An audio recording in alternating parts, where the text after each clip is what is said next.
Hello friends, હવે આ વિડીયોમાં નિયમ 4ની વાત કરીશું. નિયમ 4 શું? નિયમ 4 બે વિધેયોના ભાગાકારનું લક્ષ તે બે વિધેયોના લક્ષોના ભાગાકારની બરાબર છે. આ નિયમ ભાગાકારનો નિયમ છે, બરાબર. અહીં કૌંસમાં શું લખેલું છે કે જો છેદમાં આવેલા વિધેયનું લક્ષ શૂન્ય ન હોય તો, એટલે જો વિધેયનું જે લક્ષ હશે એ શૂન્ય ના રહે તો આ નિયમનો ઉપયોગ કરી શકાય. અને જો શૂન્ય હોય તો આ જે નિયમ છે ડાયરેક્ટ આપણે એપ્લાય કરી શકતા નથી દાખલામાં, બરાબર. આ જે કૌંસમાં છે આ નોંધ આપણે યાદ રાખવાનું બહુ જરૂર છે. પહેલાં આપણે વેરીફાઈ કરવું પડશે કે દાખલામાં જે વિધેયનું લક્ષ છે, જો છેદનો જે આ નીચેનો ભાગ છે આ છેદનો ભાગ છે, બરાબર. આ જે વિધેય છે આ વિધેયનું જે લક્ષ એ 0 મળવું જોઈએ નહીં. જો 0 મળે તો આ જે નિયમ છે એનો ઉપયોગ સીધી રીતે આપણે કરી શકતા નથી. ત્યારે આપણે જે આપેલું હશે બરાબર કિંમત એનું વિસ્તરણ કરીને પછી દાખલો ગણાય છે. એ તમને દાખલામાં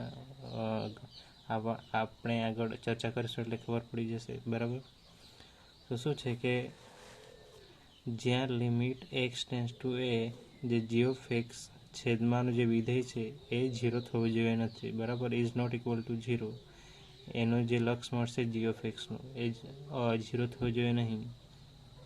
એ રીતે આપણે એના માટે આપણે દાખલો લઈશું. એના પહેલાં જે નિયમ છે એ પૂરો કરી લઈએ. શું છે કે limit x tends to a f of x ના છેદમાં g ઓફ x. તો આને કઈ રીતે લખાશે? આ ઉપર છે અને છેદમાં બીજો વિધેય છે, બરાબર.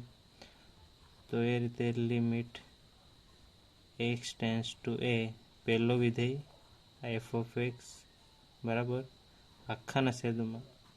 હવે બીજો વિધેય limit x tends to a g of x, બરાબર. આ રીતે લખાશે. હવે જે આપણે ધારી લીધેલું છે પહેલાંથી જે આપણે નિયમ પહેલાં આપણે વિધેયોનું ધારેલું છે કે લક્ષ ધારો કે L હોય ને M હોય તો આ રીતે આપણને જવાબ મળશે, બરાબર.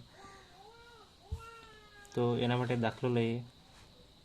દાખલા તરીકે f ઓફ x બરાબર x² plus 1, g of x બરાબર x પ્લસ 1 અને xની કિંમત 3 તરફ જાય છે, x ટેન્ડ્સ ટુ 3.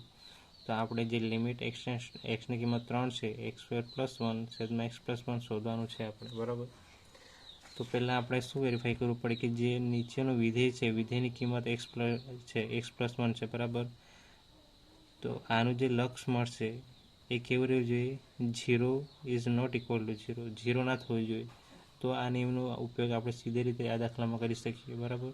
તો જોઈએ limit x tends to 3 g of x. આપણને g ઓફ x કેટલા આપેલા છે? x પ્લસ 1 આપેલા છે અહીંયા, બરાબર. તો લખી દઉં limit x tends to 3 g of x plus 1, તો x પ્લસ 1, બરાબર. હવે આમાં આપણે શું કરવાનું છે? જે x છે એની જગ્યાએ 3 મૂકવાનો છે, એ તમને ખબર જ છે, બરાબર. તો xની જગ્યાએ 3 મૂકી દઉં. 3 વત્તા 1 કેટલા થશે? 4 થશે. જે આ 4 છે, બરાબર, જે g ઓફ x વિધેયનો જે લક્ષ કેટલો મળ્યો આપણને? 4 મળ્યો. એટલે કે જે 4 એ 0 બરાબર તો નથી જ, બરાબર.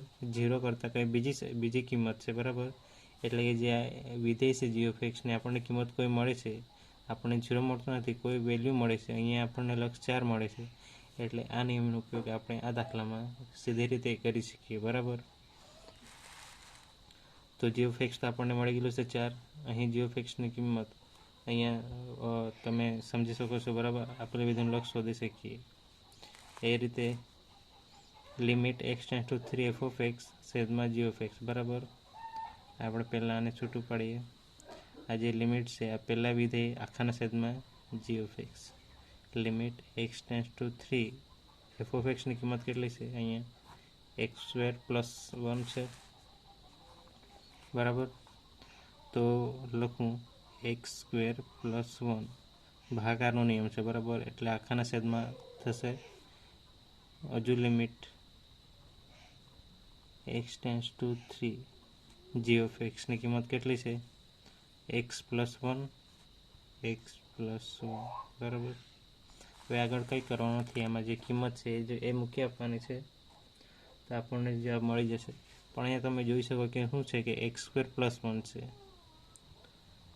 તમે શીખ્યા હોય તો અહીંયા પ્લસ છે બરાબર, તો આમાં એક બીજો નિયમ લાગુ પડશે, કયો? પ્લસનો નિયમ. જે પહેલો જ નિયમ જોઈ ગયેલા છે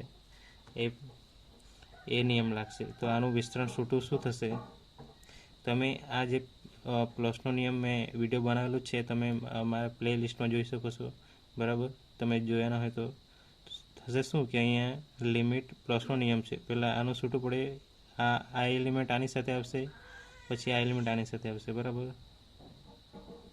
ખબર પડે એ રીતે લખીએ. x tense two 3 x square વત્તા લિમિટ x ટેન્સ ટુ 3 1, આ રીતે છૂટું પડશે બરાબર. આ જે છૂટું પાડે એ નિયમ પ્લસનો છે, પહેલો નિયમ છે. એ જ રીતે નીચે છૂટું પડે બરાબર. આ કાઉન્સ લખી દઉં તો સારું પડશે. લિમિટ x ટેન્સ ટુ 3, એ જ રીતે x આવશે, વત્તાનો વત્તા લિમિટ x ટેન્સ ટુ 3 1 આવશે બરાબર. આની સાથે પછી પ્લસ આની સાથે. તમે અહીંયા ડાયરેક્ટ તમે આગળ અહીંયા ડાયરેક્ટ કિંમત બી મૂકી શકો છો. આ જે પહેલું વિધેયની વેલ્યુ છે ને બીજા વિધેયની તમે એક્સની જગ્યાએ મૂકી દેશો કિંમત, તો બી જવાબ આવી જશે. પણ આપણે અહીંયા છૂટું પડે એ રીતે કે સારી રીતે સ્ટેપ બાય સ્ટેપ ખબર પડે બરાબર. આ રીતે બી લખી શકાય બરાબર. હવે આપણે શું કરવાનું છે? ડાયરેક્ટ એક્સની કિંમત મૂકવાની છે, પછી જે આવે તે જવાબ આપણને મળી જશે બરાબર. એક્સની કિંમત 3 મૂકવાની છે બરાબર. એક્સ સ્ક્વેર છે તો એક્સની કિંમત 3 છે. અહીંયા ડાયરેક્ટ એક્સની કિંમત 3 છે. હવે એક્સનો વર્ગ છે તો આ 3નો વર્ગ થશે, વત્તાનો વત્તા. અહીંયા જો આપણને કોઈ ચલ આપેલું નથી, અહીંયા કિંમત છે, અચળ સંખ્યા છે બરાબર. તો જે અચળ છે એ જ બેઠી આવશે. અહીંયા એક્સ છે જ નહીં તો આપણે કિંમત કઈ રીતે મૂકીએ એની બરાબર. એ જ રીતે છેદમાં એક્સ છે બરાબર, તો 3 મૂકી દઈએ આની જગ્યાએ, 3 વત્તા અહીંયા અચળ સંખ્યા છે એ એક જ આવશે બરાબર. હવે 3નો વર્ગ કેટલા થશે? 3 ગુણ્યા 3 થાય, આ રીતે લખાશે, 3 ગુણ્યા 3 વત્તા 1 છેદમાં 3 વત્તા 1 4 થાય. હવે 3 ગુણ્યા 3 9 વત્તા 1 છેદમાં 4 બરાબર. તો 10 થશે, 10 ને અહીંયા 4. હવે 10નો અવયવ શું છે કે 5 ગુણ્યા 2 છે બરાબર, ને 4નો અવયવ 2 ગુણ્યા 2, તો આ 2 કેન્સલ, તો આપણને જવાબ મળશે